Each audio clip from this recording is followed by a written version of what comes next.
June 13th, 1971. A single edition of the New York Times carried an explosive revelation: the Pentagon Papers. More than mere classified memos, these 7,000 pages of internal history unmasked decades of official deception about America's role in Vietnam. Today we retrace how that publication did more than inform. It ignited a constitutional showdown, reshaped the relationship between government and presaged the scandal that would topple a president. The story begins in 1967, when Secretary of Defense Robert McNamara, wrestling with doubts about U.S. strategy in Southeast Asia, commissioned a comprehensive review. His aim was straightforward: understand how America became enmeshed in a war that was growing ever more contentious. What emerged was a damning critique of 9 administrations, from Harry Truman's tacit support for French colonial forces to Lyndon Johnson's secret planning for escalation, even as he publicly vowed restraint. These documents showcased a pattern of half-truths, covert actions ever expanding beyond congressional oversight, calculated assurances to the public that concealed grim realities on the ground, and diplomatic maneuvers at odds with military orders. It proved that in foreign policy, words often masked intentions. Enter Daniel Ellsberg, a former Marine officer and analyst at the Rand Corporation. Once a defender of the war, Ellsberg found himself haunted by the contradictions unearthed in the study. As a member of McNamara's task force, he held in his hands the unvarnished record of U.S. missteps and misrepresentations. Conscience demanded a reckoning. Americans deserved the truth. In 1969, Ellsberg began clandestinely photocopying the study. Initially, he pursued a legal route, approaching senators he believed could introduce the report into the congressional record, thereby shielding it under legislative privilege. Those doors remained closed. It was only when he entrusted the material to Neil Sheehan, an enterprising reporter at the New York Times, that the story's trajectory would change forever. Sheehan and a small circle of editors sequestered themselves in a downtown hotel suite, poring over thousands of pages by lamplight. They recognized the peril. Publishing top-secret documents risked government injunctions under the Espionage Act and charges of national security breach. Yet they understood their duty to inform the nation.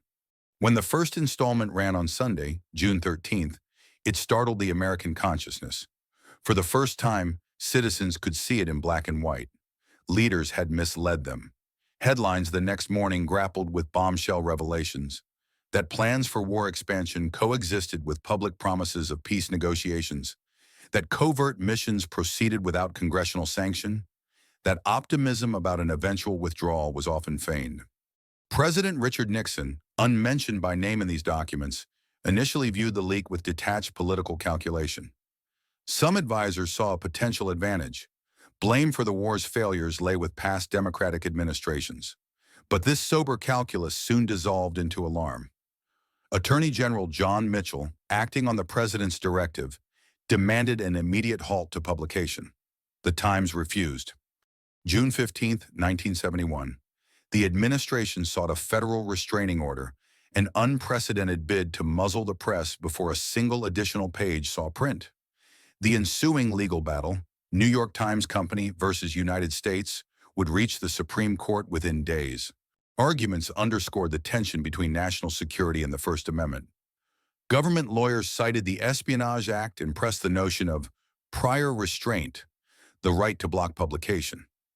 The Newspapers Council countered that prior restraint stood at odds with the Constitution's unqualified guarantee of free expression. On June 30th, 1971, the court delivered its verdict in a decisive 6-3 ruling. The government had failed to demonstrate a sufficient threat to justify censorship. Justice Hugo Black wrote, "The press was to serve the governed, not the governors." The decision reaffirmed that only in the rarest circumstances could the state silence the press before harm manifested, and the bare assertion of national security did not suffice. But victory for press freedom only intensified Nixon's resolve to control information. He tasked a covert operatives unit, the Plumbers, to stem leaks and retaliate against perceived enemies. Their first mission: burglarize the office of Ellsberg's psychiatrist Lewis Fielding, hoping to unearth material to discredit the leaker. The attempt was clumsy, but its implications were grave. Political espionage disguised as national security. That same clandestine ethos would culminate in the Watergate burglary of June 1972. In seeking to protect his presidency, Nixon unleashed a cycle of secret surveillance, break-ins, and cover-ups. The Attorney General's office, once invoked to suppress a newspaper, now colluded in felonies against political opponents. Out of the Pentagon Papers evolved an administration under siege by its own paranoia. Meanwhile, Ellsberg faced federal indictment under the Espionage Act, potentially 115 years in prison.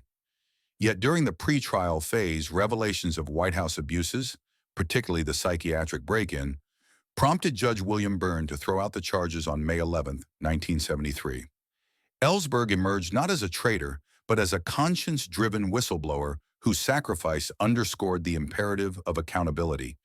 The Pentagon Papers affair left an indelible legacy. It shattered the myth of an infallible government narrative and galvanized a journalistic ethos committed to unearthing uncomfortable truths. The Supreme Court's precedent became the bedrock for modern investigative reporting, ensuring that labels of classified could not be wielded to conceal misdeeds indefinitely. Half a century later, the questions raised on June 13, 1971 remain urgent. In an era of cyber leaks, deep fakes, and state-sponsored disinformation, the boundary between national security and public's right to know grows ever more contested.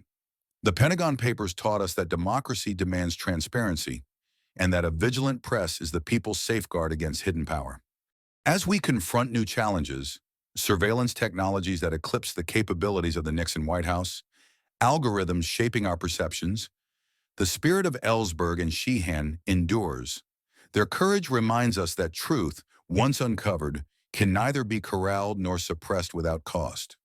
In choosing to publish, the New York Times did more than reveal a historical record. It affirmed a principle that a government accountable to its people must stand transparent under scrutiny. And in doing so, it set a course for an empowered citizenry, one that listens not just to official pronouncements, but to the facts beneath them. Thank you for joining us on this historical journey. If you enjoyed this video, please give it a thumbs up, share your thoughts in the comments below, and subscribe for more captivating stories from our past. Until next time, keep exploring and stay curious.